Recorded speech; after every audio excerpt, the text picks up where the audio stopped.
غوث پاک کے ایک مرید تھے، سفر میں تھے، سفر کرتے کرتے تفسونج پہنچے۔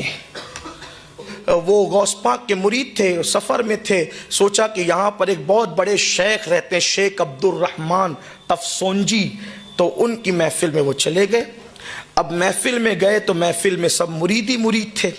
اب مریدوں میں جب آدمی بات کرتا ہے تو پھر اس کا لہجہ الگ ہوتا ہے، کوئی کتنا بھی نیک ہو، اللہ والا ہو، اپنوں میں بات کا لہجہ ہی الگ ہوتا ہے۔ جیسے ہم لوگ جب اپنوں میں گفتگو کرتے ہیں تو پھر کوئی دلیل ہی نہیں پڑھتے، لیکن جب پتہ چلتا ہے کہ کچھ ذلیل بھی محفل میں شامل ہے تو مجبوراً پھر کچھ دلیلیں بھی پڑھ دینی پڑتی ہے، کیونکہ بھئی یہ تو آئی ہیں جو ہے وہ نقص نکالنے کے لیے، عیب ڈھونڈنے کے لیے، لیکن اہل عقیدت میں کوئی دلیل کی ضرورت نہیں ہوتی، اپنوں میں اپنی طرح بات کی جاتی ہے، پھر اپنوں میں اپنائیت ہوتی ہے۔ انہوں نے سمجھا سب مرید ہے، کہنے لگے مجھے پہچانتے ہو میں کون ہو، میری شان کیا ہے، میرے مریدوں تمہیں پتہ ہے؟ تو سب چپ تھے۔ فرمایا جیسے پرندوں میں باز کی شان ہوتی ہے، عقاب کی، شاہین کی شان ہوتی ہے، ویسے ولیوں میں میری شان ہے۔ تو شیخ عبدالرحمن نے کہا میں باز ہوں، ولیوں کی دنیا کا باز، مطلب کہہ دیا کہ سردار ہوں۔ سب اپنے ہی تھے، لیکن اپنوں کے بیچ میں ایک قادری بھی بیٹھا ہوا تھا، وہ اٹھ کے کھڑے ہو گئے، لیکن بات کرنے کا لہجہ بھی اچھا ہونا تھا۔ وہ اٹھ کے کھڑے ہوئے، جو چادر اوڑی ہوئی تھی چادر، وہ چادر پھینک دی اور فرمایا آپ باز ہونا ولیوں کی دنیا کے، آؤ میرے ساتھ کشتی کرو، مقابلہ کرو، لڑو، چلو آؤ۔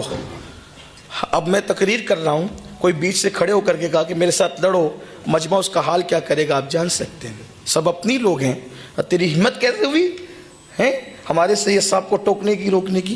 لیکن یہ بڑی کم ہمتی کی بات ہے، اعلیٰ ظرف لوگوں کا ظرف بڑا اعلیٰ ہوتا ہے۔ اللہ والے حق پر ہوتے ہیں اور حق کا اعتراف کرتے ہیں، ان میں تعصب نہیں ہوتا۔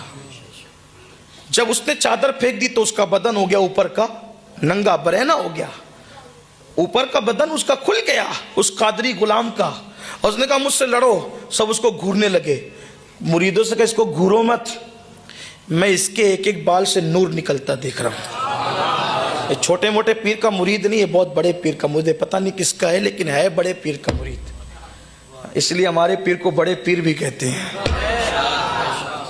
کتنے بڑے پیر ہیں، زبدۃ الاثار میں شیخ عبدالحق محدث دہلوی نے لکھا، امام اہل سنت نے فتاوی رضویہ میں لکھا کہ غوث پاک کہتے ہیں کہ انسانوں کے بھی پیر ہیں، ان سب کے پیروں کے پیر کا نام عبدالقادر جیلانی ہے، جناتوں کے بھی پیر ہیں، ان سب کے پیروں کے پیر کا نام عبدالقادر جیلانی ہے، اور فرشتوں کے بھی پیر ہیں، ان سب کے پیروں کے پیر کا نام عبدالقادر